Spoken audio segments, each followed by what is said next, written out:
नमस्कार, मी कपिल. तुम्हाला सगळ्यांचं खूप खूप स्वागत. आपण आता अक्कलकोटमध्ये स्वामींच्या दर्शनासाठी आणि माझ्यासोबत असणार आहेत दयाबाई पिटारे उर्फ रमेश दादा आणि दयानंद सर. दोघांचे खूप खूप देवेंद्र सर, खूप खूप स्वागत दोघांचं.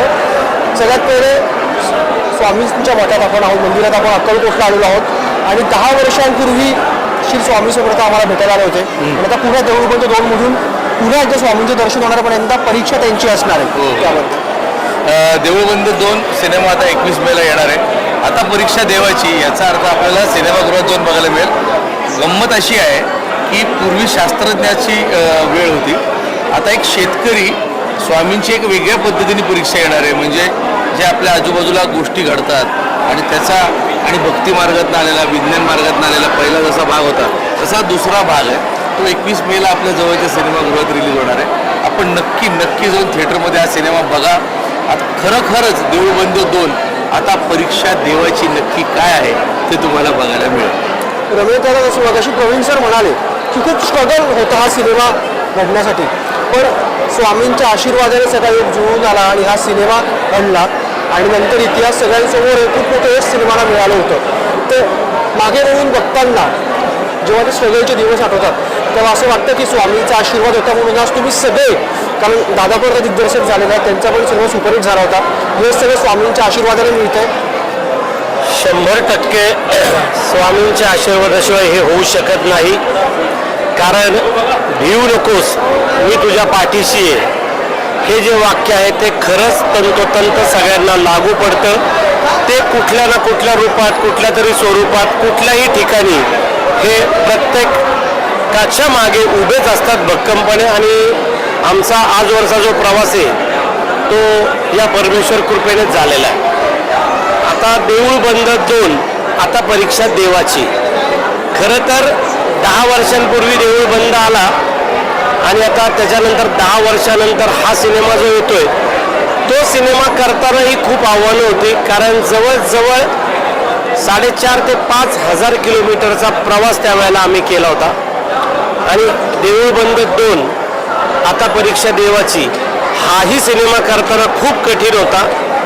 परंतु जसं तुम्ही म्हणालात तसं आहे की प्रवीणचा सिनेमा हा कठीणच असतो, पण स्वामींचं भक्कम पाठबळ पाठीशी असल्यामुळं हे सगळं निभावून जातं. आणि हे असंच निभावून गेलंय.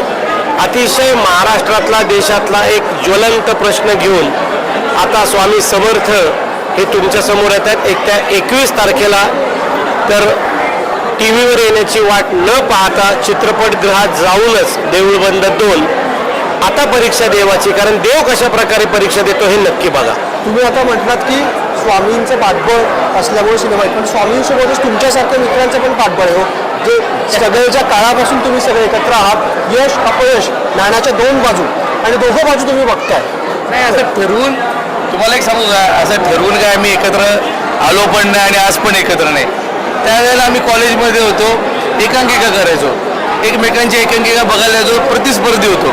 आज इतके चांगले मित्र आहोत की आम्ही सगळे सिनेमे पण एकत्र करतो आणि कुठेतरी आहे एक अंडरस्टँडिंग आहे.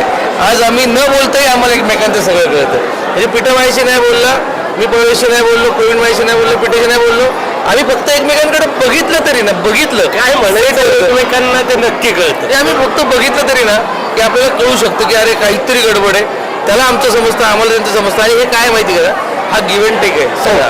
त्याच्यामुळे आपण मित्राला आपल्याला मदत करतोय. मित्र काहीतरी स्थिर सावरून आज महाराष्ट्रामध्ये प्रथित यश दिग्दर्शक आहे. त्याच्यामागे खूप मेहनत आहे. आम्ही शेतकरी कुटुंबातली लोक आहोत, सगळी खूप स्ट्रगल करून इथपर्यंत आलेलो आहोत आणि हा स्ट्रगल आमचं निरंतर असंच चालू राहणार आहे. आणि आम्हाला दरवेळी येऊन प्रूव्ह करावंच लागणार आहे. आमचा प्रत्येक सिनेमा काय असं सुपरहिट होणार नाही.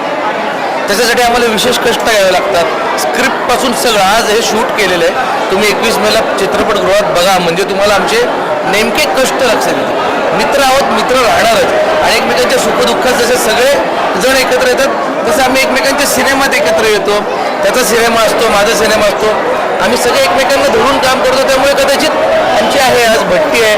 आम्ही तिघेही महाराष्ट्रात नावारूपास आलेलो आहोत, पुढेही येत राहू आणि चांगलं काम करायचं ह्या नोटवरती आम्ही सगळे एकत्र आहोत. त्यामुळे ते कदाचित होत राहतं. दोघांसाठी प्रश्न, स्वामींचा असा अनुभव की ज्याच्यामुळे तुमच्या आयुष्यात बदल घडला, असा खूप अनुभव प्लीज शेअर करा. खरं तर आपण आता त्याच वटवृक्षाखाली आहोत आणि स्वामींचा अनुभव जो त्याला आला. त्यामुळं देऊळ बंद हा सिनेमा रिलीज होऊन सर्व सुपरहिट झाला. हीच त्यांच्या रूपाने आम्हाला आलेली प्रचिती आहे आणि आयुष्यात प्रत्येक वेळेला ती जाणवत राहते.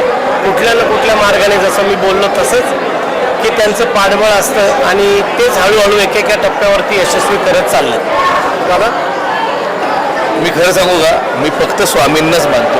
मी दुसऱ्या कुठल्याही देवाला कधी असं जात येत असतो, सगळं असतो, पण मला जेव्हापासून कळतं तेव्हा मी फक्त ह्या इथे वटवृक्षाखाली येतो, अक्कलकोटला येतो, नित्यनियमाने येतो, माझं कुटुंब येतं आणि मी स्वामींच्याच मनापासून सेवा करतो. हे मी तुम्हाला अखंड महाराष्ट्राला सांगतो, म्हणजे याच्यात काही लपवू नका. फक्त स्वामींमुळे मी इथपर्यंत आहे. Thank you so much. भेट होत राहील. तुम्हाला दोघांना खूप खूप शुभेच्छा. जय स्वामी समर्थ. श्री स्वामी समर्थ.